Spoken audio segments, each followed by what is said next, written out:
Elevance did a filing saying that CMS has declared that it is suspending new enrollment in all of Elevance's Medicare Advantage plans. Yeah. It don't matter if you like it or not. Yeah. You gotta follow the rules. You know what?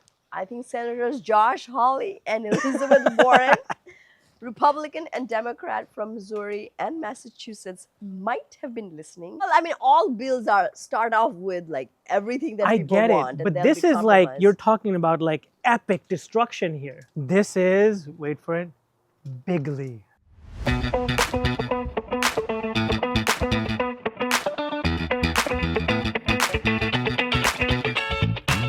Hello and welcome to DeBunked, where we discuss the month's healthcare news with a dash of scrutiny and pizzazz.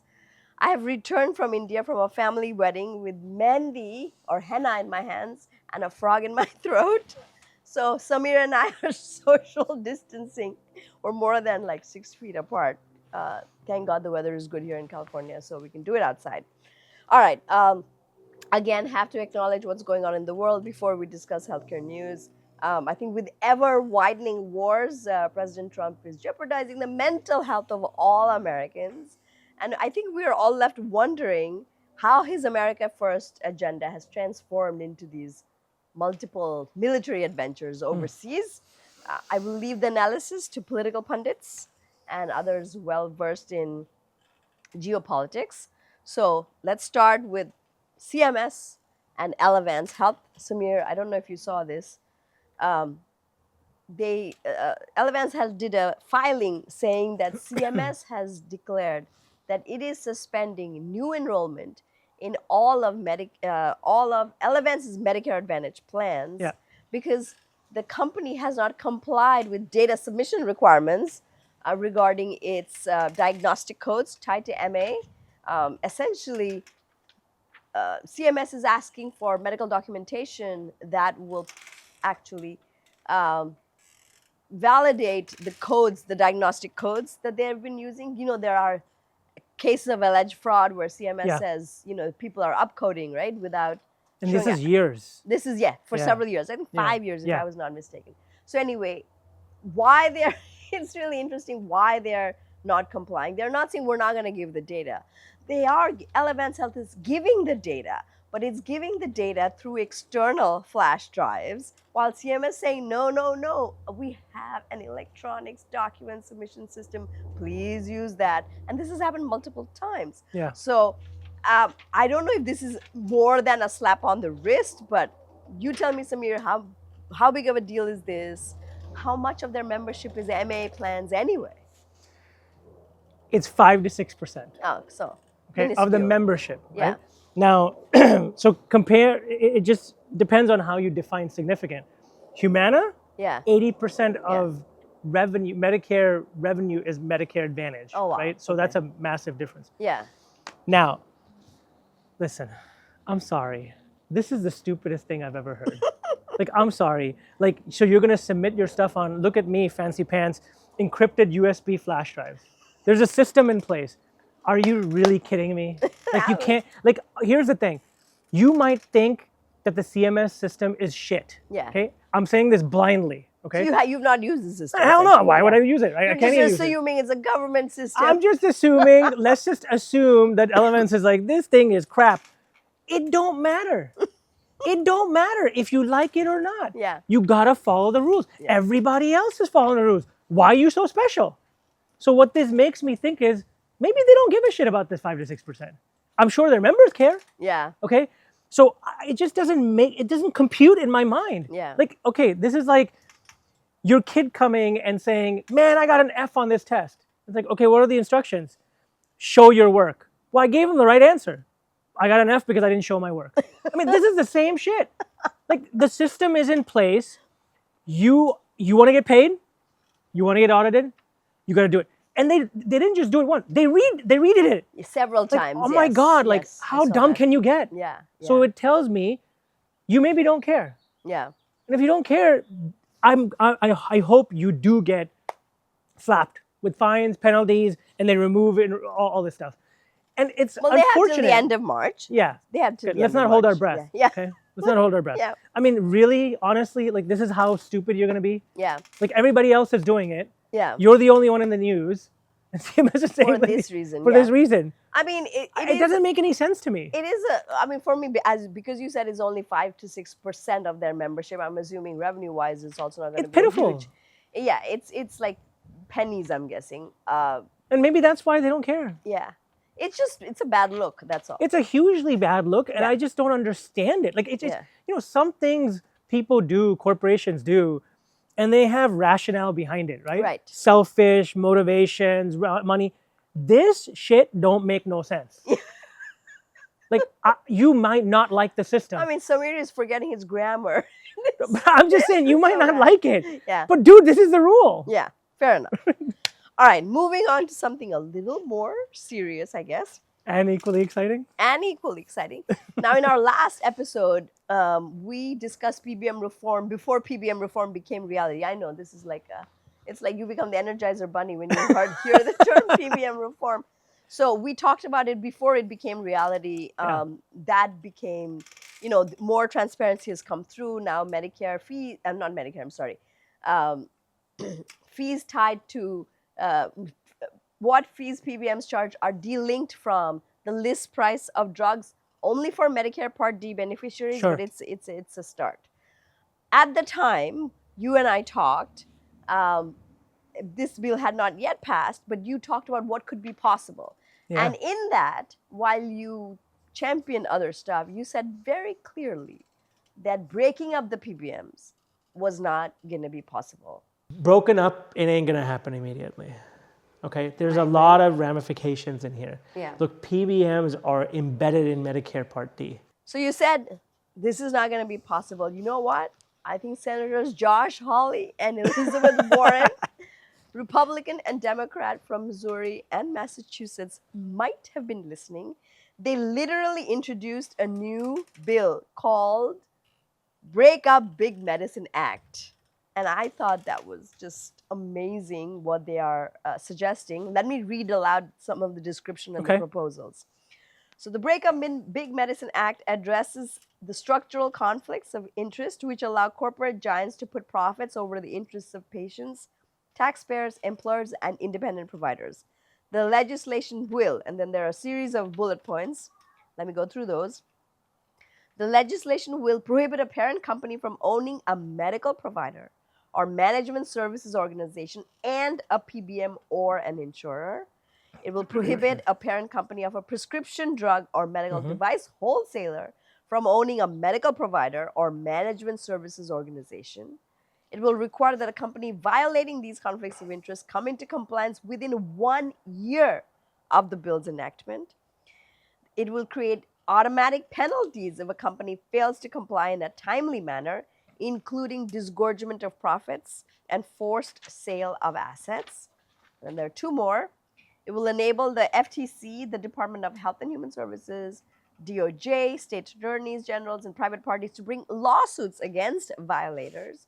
And lastly, it will allow the FTC and DOJ to review and block future actions that would recreate the conflicts of interest prevented by the bill. Now, a bill becoming law is not guaranteed, but this is a bipartisan bill, and I have to think that there's some appetite on both sides to rein in PBMs and vertical integration that we have seen. What do you think? Yes, proved wrong. Yes, Pocahontas is listening. Oh, jeez. I cannot believe it. Oh, my God. I'm so excited. You knew you had me at PBM. Yes. I mean, come on, this is so exciting. But before I get into details, I have one request. What is that? Okay, I would like to rename the act. Why? You don't like Break Up Big Medicine Act? Big, bold, kick PBM in the ass act. Well, after one big, beautiful bill act, this might actually be I'm sort of flowing in the administration's lingo. Yes, okay? Yes. And disgorgement, oh, I love that word. What an awesome word, right? Now, look, I love this thing. I do, in principle. Yes. Amazing, right? Yeah. You look at the first 2 points that you mentioned. Yeah. Let me take out my pencil and pen. Okay? Virtual pencil. And my notepad. United Healthcare. Oh, crap. OptumRx, Optum Health. Okay, you're on the list. And the medical providers. The medical provider. Well, that's Optum Health, right? Yes, that's all their providers. OptumRx is their PBM. That's right. And then Optum is itself and United Healthcare is the insurer. Yes. Right? Oh, let's continue. CVS. Yes. You're next on the stage. Yes. I've got Aetna. I've got Oak Street Health. Right. So now I've got Pharma, CVS, Caremark, PBM. Yeah. I mean, dude, the list goes on. Elevance, Humana, Cigna, Cardinal Health, McKesson. Now we're getting into the medical device distribution, wholesome guys. That's right. I mean, everybody's butt's going to be on the line here. Yes. And how realistic is it? Now we come to the other part. Now we come to the realism part. Yeah. Guys, seriously? Yeah. Okay. I get this. I get it. And I think what this is doing, different than what we talked about, PBM reform, right? Like, guardrails, regulation, you can't own, whatever. You're literally saying, no, let's not stop at that, right? Let's not stop at just like PBM and insurance. Now you're throwing in providers and MSO and benefit everything into the whole pool. I get it. Yeah. This is a lobbying nightmare. Yes, it is. Yes. These guys ain't small potatoes. You think they're going to just take it lying down? Of course not. Hell to the no. Yeah. Right? And even if it's bipartisan, I mean, I'm sorry. There's a lot of quiet people who've been lining their pockets with whatever lobbying, right? Yeah. So you're going to have all that stuff happen. Well, I mean, all bills start off with like everything that people want. I get it, but this is like, you're talking about like epic destruction here. Yeah. Right? So, first of all, if we walk through the whole process, right? So now you have to introduce it. You're going to have to do deregulation. You're going to have lobbying power. You're going to have court challenges. Yes. I mean, again, I'm not trying to be like another big, bold statement that I'm going to make here, but like the possibility of this thing happening is small. I would give it like less than 10%. Wow. Okay. It's interesting. I mean, I would kind of agree with you because look at Arkansas tried reining in the PBMs and they didn't want retailers and PBMs to own, I mean, they tried. Pharmacies, and they did not succeed in Arkansas. But the Congress is different from Arkansas. No, it is. And here, let me continue. Like, it's not just the lobbying and the court cases. Okay, let's just say this thing actually passes through. Yeah. Now you got to override existing antitrust regulations. Yes. Okay? Yeah. And then you have to go in and break these guys up. Yes. Like, forcibly break them up. Yes. So even if this thing happened, it ain't going to happen anytime soon, number one. Okay. Number two, I put the likelihood at less than 10%. Yes. I just sit there and say, listen, Elizabeth Warren and Hawley, this is awesome. I would try to do this. I would go back to like, let's go kick PBM's butt. Let's go make sure that there's no future integration. Yeah. Right? There's a middle ground here that I think is faster possible. Yes. Maybe that's the middle step before you decide to. Maybe you sit there and say, listen, we're going to go ahead and do PBM reform. Right? You guys need to separate this crap. Okay? Maybe you do that. You got to separate that. Okay? Secondly, we can't let this happen in the future. Like, we can't have future integrations that result in these I don't know conglomerates. I hear what you're saying, but I mean, the three companies, three PBMs corner like 80% of the 100%. market. So I don't know what future integrations you're talking about.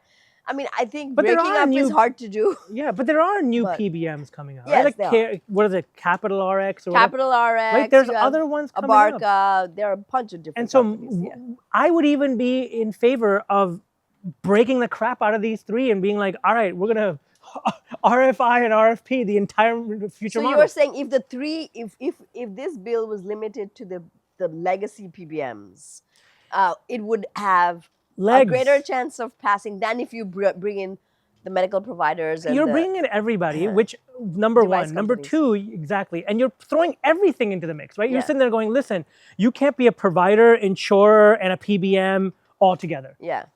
I get it. I understand what you're saying. Yeah.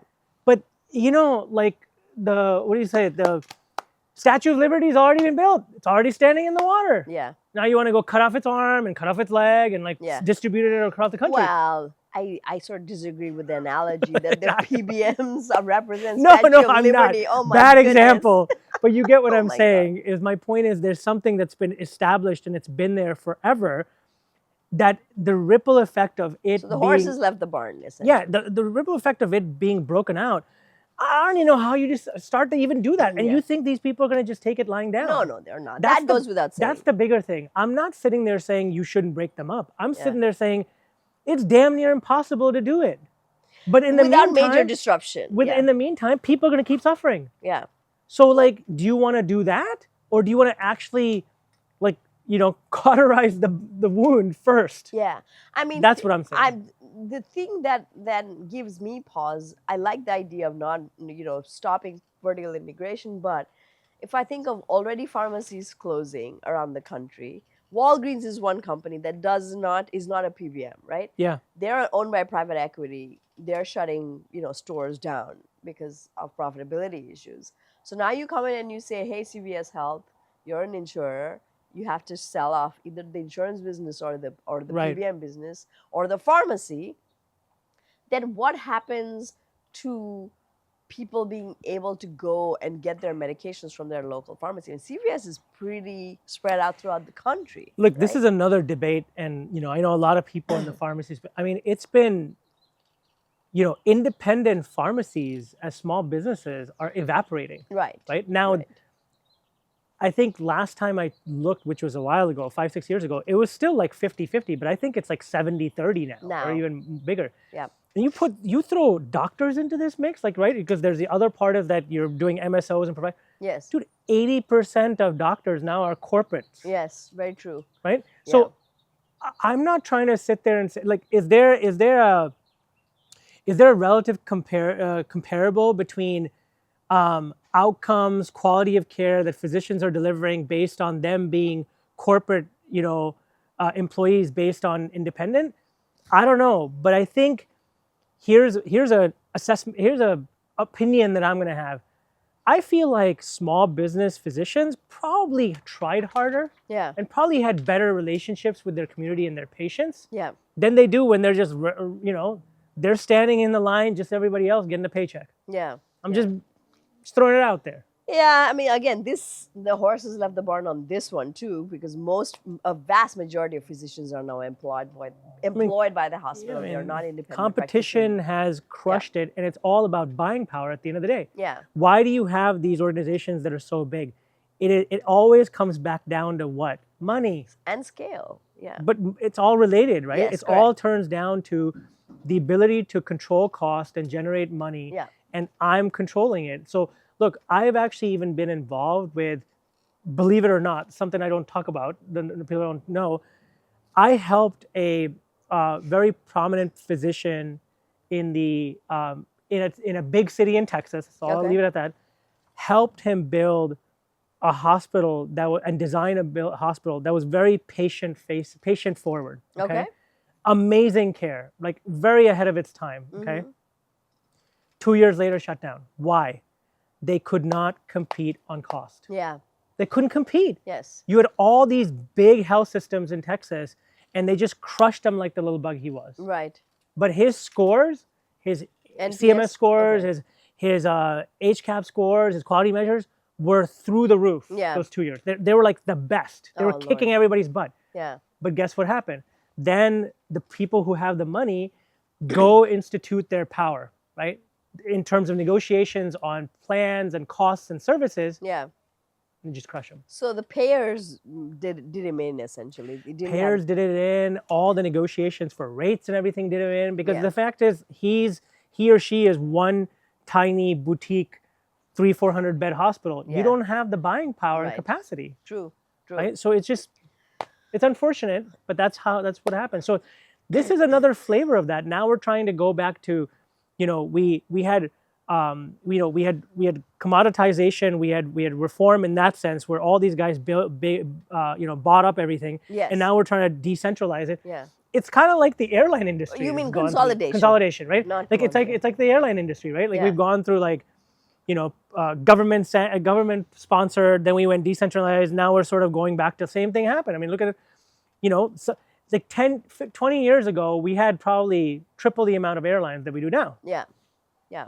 Right? And the big bad wolves, same thing. The Uniteds and the Americans and the Deltas. They bought everything. The CVS is similar, like the CVS and the United. They bought up everybody. Yeah, yeah. Right? So. Well, it's again, we go back to breaking up is hard to do. On this issue, I would like to see it happen, but we shall see how much bipartisan strength Hawley and Warren have. It's an interesting duo. Obviously Hawley is going against his typical Republican establishment conservative views, so we shall see what these happens. are some things that the bipartisan wise they all agree with, right? They all agree that, look, drug costs are high. There's a lot of similarities in it. Maybe the way they've gone about it has been different. Yeah. So this is nice. It's a breath of fresh air to see that they're kind of sitting there going, hey, you know what? We're actually kind of seeing this thing eye to eye. Eye to eye, yeah. So let's see. Definitely. All right, now let's turn to the last thing, and it's a mega deal. Hims and Hers bought this Australian company called Eucalyptus in a deal valued at 1.5 billion. I think it includes a 250 million cash payment upfront, and then as they hit milestones, they get more money.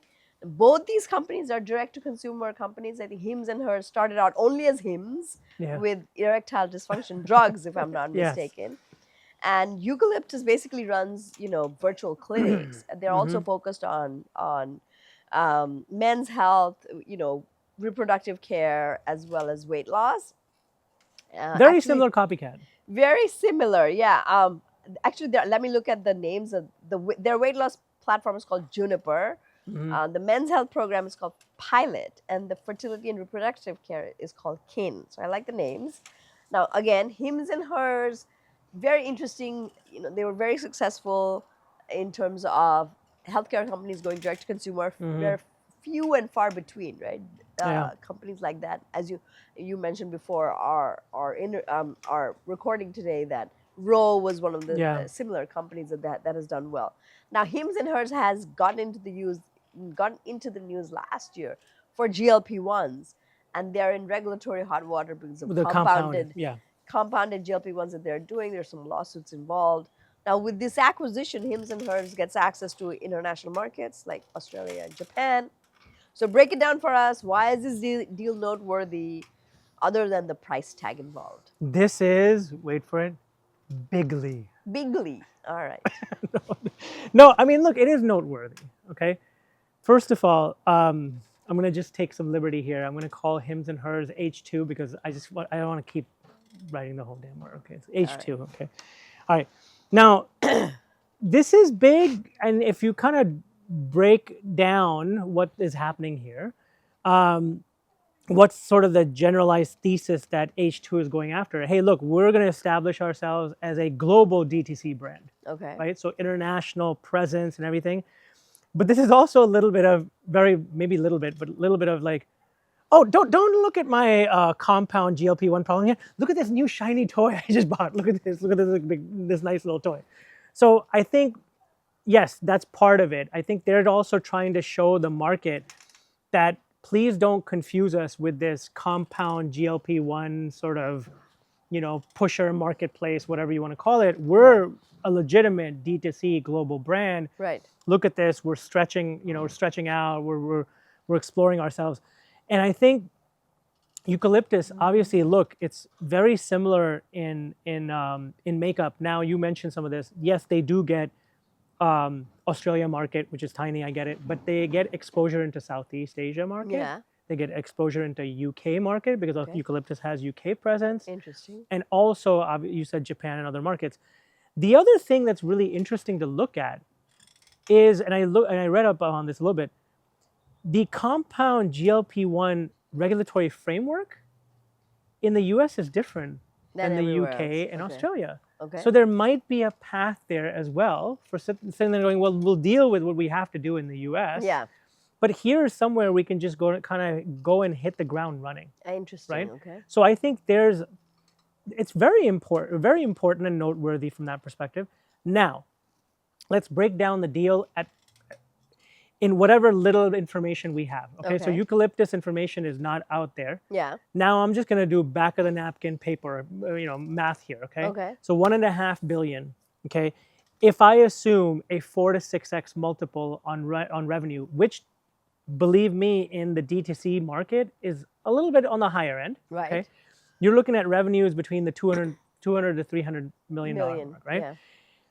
You have to believe that they're doing this not only for expansion, but for profitability and margin growth as well. Okay. Because this cannot just be a singular-minded focus like that. Because on paper, if the revenues are between 200 and 300 million, this is not an overpaying, but this is an expensive deal. It's on the northern end of the deal. Right. And so you better be getting margin creation and profitability creation through this deal. And what they're really doing is they're swinging. And they're sitting there going, you know what? We're playing the long card. We're playing the future growth card. So I think that's the message that they're also sending to their shareholders and their investors. Yeah. That we're swinging, right? And so from that perspective, look, I like it. It's bold. Yeah. It's bold. I think, look, they're entering into additional markets, and it truly helps them define themselves as a global brand, right? And so the jury will be out in terms of what's going to obviously happen, but integrations take time, all that stuff takes time. But now they have a cross-border opportunity with their products that they're already selling here. Yeah. It gives them market exposure into other areas. I think it also softens their blow in terms of whatever regulatory issues they're dealing with on the compounding issue. Right? We don't know. So I think it's bold.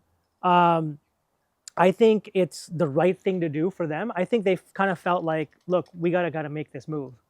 And I think they're also positioning themselves in a moat against the Amazons of the world, right? Like Amazon's a major global brand. Yeah. And Amazon Health is healthcare, whatever you want to call it, consumer health, is growing. Yeah. And so you want to keep up with them. And, from an international perspective, Amazon, like from a US perspective, it was Amazon or nothing else. What are you going to do? I mean, otherwise there were other regional players, right? Like in other countries that have their own D2C markets. Yeah. But Amazon now you D2C, sort of entered that market. I mean, Amazon on the consumer end, I mean, what do they do besides pharmacy that's direct to consumer? Nothing, right? Yeah, but I mean, the point is they have the ability to threat, right? And the fact that they're such a big, and the thing is, before they go figure this out, because let's just be honest, Amazon will go try everything. Yeah. And sometimes they'll go try everything 3 times, 4 times. They'll keep trying it. Yeah. So I think also from a competitive moat perspective, this is smart. Okay. So. All right. Thank you for breaking it down. And with that, we come to the close of the March episode. If you like what you see, or if you don't like what you see, just write to us at debunked@medcitynews.com, and we'll see you again.